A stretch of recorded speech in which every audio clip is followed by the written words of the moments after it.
이렇게 남 생각 안 하고 자기 할 말 다 하며 날뛰는 사람이 왜 매력적이라는 거지? 얼핏 이해하기 힘드신 분들도 계실 것 같아요. 하지만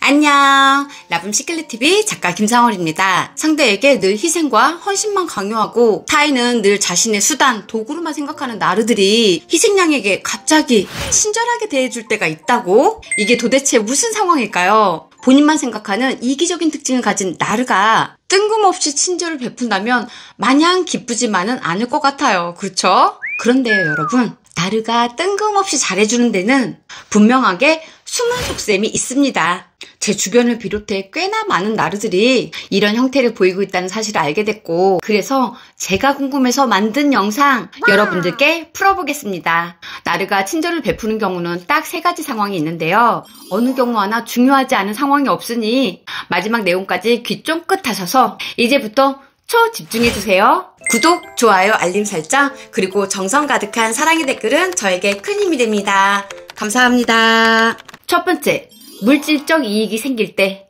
참 나르시스트다운 이유입니다. 그렇죠? 나르들은 어떠한 경우든 절대 손해보는 일, 희생하는 일 따윈 하지 않습니다. 지난 영상에서도 알아봤듯 이들은 여러분들이 아플 때조차 상대의 아픔을 알아봐주고 이해하고 보살펴주는 사람들이 아니에요. 오히려 여러분들이 제 역할을 충실하게 수행하지 못해 자신이 겪게 되는 불편함이 먼저죠. 그래서 희생양을 죄인을 만들어 비난하고 공격해대곤 합니다. 왜냐하면 자신을 빛내주지 못하는 도구는 더 이상 이용 가치가 없으니까요. 그런데 나르가 갑자기 잘해줍니다. 언제? 네, 제목에서 알 수 있듯 본인이 물질적 이익이 발생할 것 같을 때예요.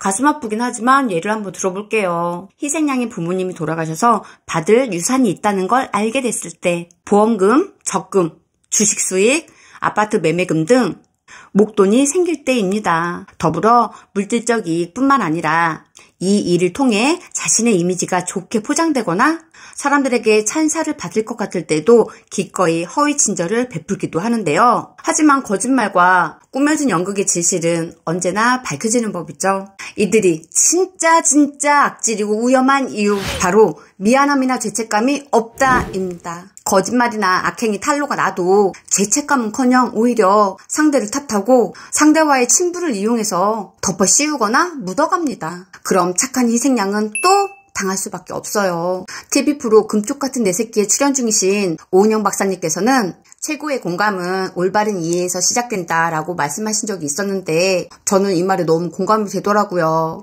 왜냐하면 나르에게 누군가를 올바로 이해하는 마음이 있었다면 자신의 행동이 희생양에게 무슨 피해와 어떤 상처를 줄지 인지할 수 있을 거잖아요. 그런데 공감력으로 채워야 할 그 공간이 나르시시즘으로 가득 차 있다 보니 타인에게 피해를 끼쳤을 때 당연히 드는 감정, 미안함, 죄책감을 느끼지 못한 채 살아가는 게 아닐까 싶었기 때문입니다. 혹시 우리 구독자님 중 나르에게 물질적 손해를 보신 분이 계시다면 이 정도에서 그나마 다행이다 생각하시고 반드시 손절하시기 바랍니다. 그들의 입바른 말과 교묘한 수법에 더 이상 끌려다니시면 더 큰 물질적 손해와 나머지 에너지까지 모두 탈탈 털려버리게 될 테니까요. 두 번째, 러브바밍 시기. 나르가 악인임을 알아보기란 결코 쉬운 일이 아닙니다. 왜냐하면 이들은 자신이 만들어 놓은 허상 속 인물을 완벽하게 연기해 천사의 탈을 쓰고 달콤하면서도 교묘하게 다가오기 때문이에요. 소수의 몇몇 취약형 나르를 제외한 대부분의 나르들은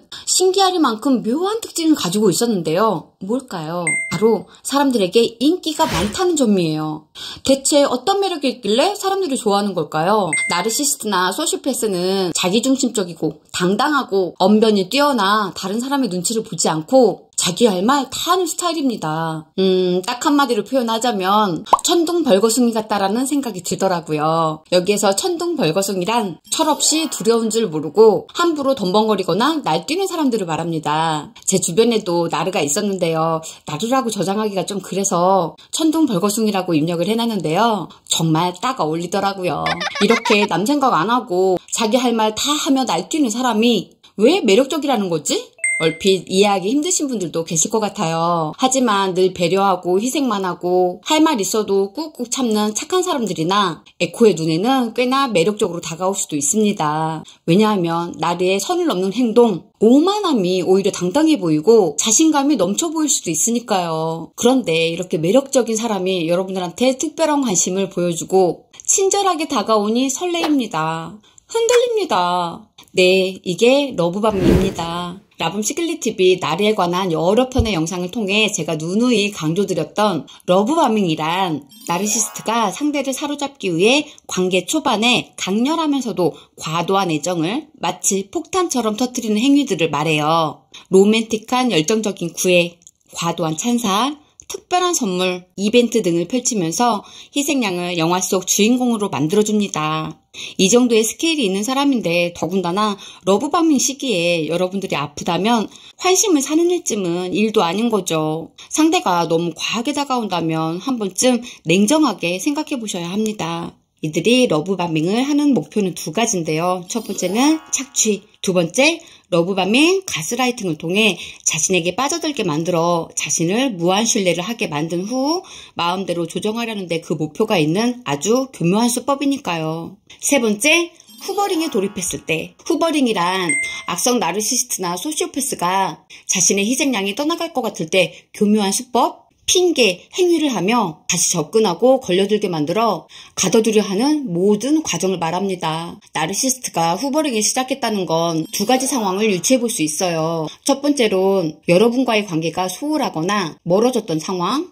두 번째, 여러분들을 방치하면서까지 흥미를 가졌던 다른 희생양이 기대에 못 미쳐, 즉 흥미를 잃어버려 여러분들을 다시 찾아온 경우, 언제나 나만 바라보고 내 욕구를 해결해 줄 줄 알았던 희생양이 떠나려 하는데 나르가 보내줄 리 없습니다. 내가 이렇게 좋은 사람을 오해했었구나 생각이 들 만큼 처음 러브바밍을 했을 때보다 후버링 땐 더 잘해줍니다. 왜냐하면 그는 여러분들의 모든 것을 다 파악하고 있기 때문에 여러분들의 마음을 돌리는 건 식은 죽 먹기입니다.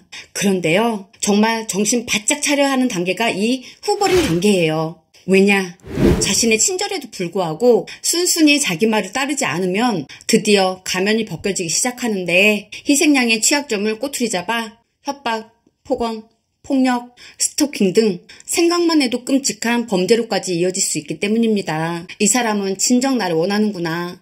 이 사람은 정말 내가 필요하구나. 그래, 나를 잘 아는 사람은 이 사람뿐이야. 이런 위험한 생각하시면 절대로 안 됩니다. 그가 했던 악행, 상처들을 잊지 마시고 이별, 손절하기로 마음먹었던 여러분들의 촉을 제발 믿으시기 바랍니다. 진정으로 건강한 관계란 난 나로서 충분히 행복하고 잘 살고 있어. 그런데 너와 함께하니 함께해서 또 좋네? 이런 평온한 관계가 아닐까 싶어요. 상대의 모든 걸 가져야 하고 빼앗고 내어주는 관계가 아니고요. 요즘 제가 읽고 있는 가오르 고팔 다스에 져서 아무도 빌려주지 않는 인생책에 좋은 내용이 있어 공유하고 오늘 영상 마무리하도록 하겠습니다. 내 강연 중 하나에서 나는 연필을 꺼내 들고 모든 사람이 보는 앞에서 그 연필을 부러뜨렸다. 그런 다음 나는 연필깎이를 꺼내 부러진 연필의 나머지 절반을 깎기 시작했다. 부러졌다고 끝이 아니다. 그렇지 않은가? 저는 이 구절에서 소름이 확 돋았습니다. 왜냐하면 우리 삶에서 발생되는 어쩔 수 없는 상황이 발생됐을 때 해답도 없는 일로 감정 소비하며 살 게 아니라 때로 이런 단호함이 필요하지 않을까 깊은 울림이 있었기 때문이에요. 그래요. 어쩌다 보니 나르에게 휘둘렸고 상처도 받았어요. 그게 물질적 착취가 됐든 마음의 흔들림이 됐던 말이에요. 그렇죠? 네, 사실입니다. 그래서요. 이미 벌어진 일은 어쩔 수 없습니다. 정말 중요한 건 연필을 부러뜨릴 수 있는 용기와 단호함, 그리고 묵묵히 다시 남은 연필을 곱게 다듬는 일이 아닐까 싶습니다. 오늘 영상 끝까지 보신 분들을 위해 오늘 내용과 은근히 연관성이 있는 저의 웃긴 영상 하나 보여드릴 테니까요. 마지막 크게 웃으시고 다음 시간 또 유익한 내용 들고 짠! 하고 나타내겠습니다.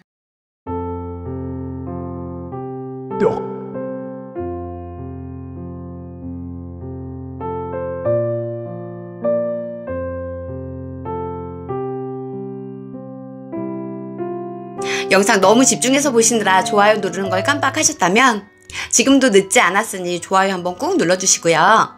그리고 좋은 영상, 따끈따끈한 영상 가장 빠르게 만나는 방법 모두 아시죠? 구독, 알림 설정 미리 해두시면 영상이 업로드 되는 대로 바로 만나보실 수 있습니다. 오늘 영상 보시고 함께 나누고 싶은 분이 계시다면 딱 3분께 공유도 한번 해보세요. 좋은 지식과 정보가 높은 진동 바이러스가 되어 우리 모두 몸과 마음 건강해지는 삶 되실 거라 믿습니다. 오늘도 여러분들의 귀한 시간 허락하셔서 영상 끝까지 봐주셔서 너무너무 감사합니다.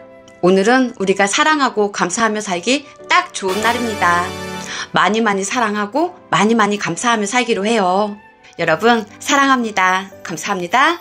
평화로운 하루 되세요. 안녕. 안녕하세요. 저는 하루 1시간 음악의 힘, 하루 10분 내면 아이 치유하기 2권의 책을 쓴 내면 아이 치유 작가 김상월입니다. 그리고 현재 인천 연수구 연수동에서 8년차 라붐 라이브를 운영 중입니다. 라붐 라이브는 상처받은 사람들의 이야기를 공유하고 음악으로 치유해주는 치유 공간이자 힐링 공간이에요. 저 역시도 몸도 마음도 너무 아파 삶의 끈을 놓아버릴까 진흙밭에서 허우적거리던 때가 있었어요. 그러다 어느 날 문득 내 안에 나를 발견하게 되었고 기적처럼 꿈같이 바뀐 저를 보며 한때의 저처럼 지금 너무 힘든 분이 계시다면 도움이 되고 싶다, 돕고 싶다 해서 탄생된 게 지금 여러분들이 보고 계신 라붐 시클릿 TV입니다. 맨발 걷기, 걷기 운동, 소금물 마시기, 음식 건강, 뇌 건강, 인간관계에서 겪게 되는 상처 극복법, 내 마음 알아차리는 방법들의 영상들이 그렇게 해서 탄생하게 되었습니다. 책을 읽고 싶지만 몸이 안 좋아서 시간이 없어서 못 읽으시는 분들을 위해 책 덕후인 제가 읽은 책의 지식과 고급 정보와 저의 경험을 바탕으로 몸마음 챙김, 동기부여 팍팍 드릴 테니까요. 앞으로도 라붐 시클릿 TV 많은 관심과 사랑 부탁드립니다.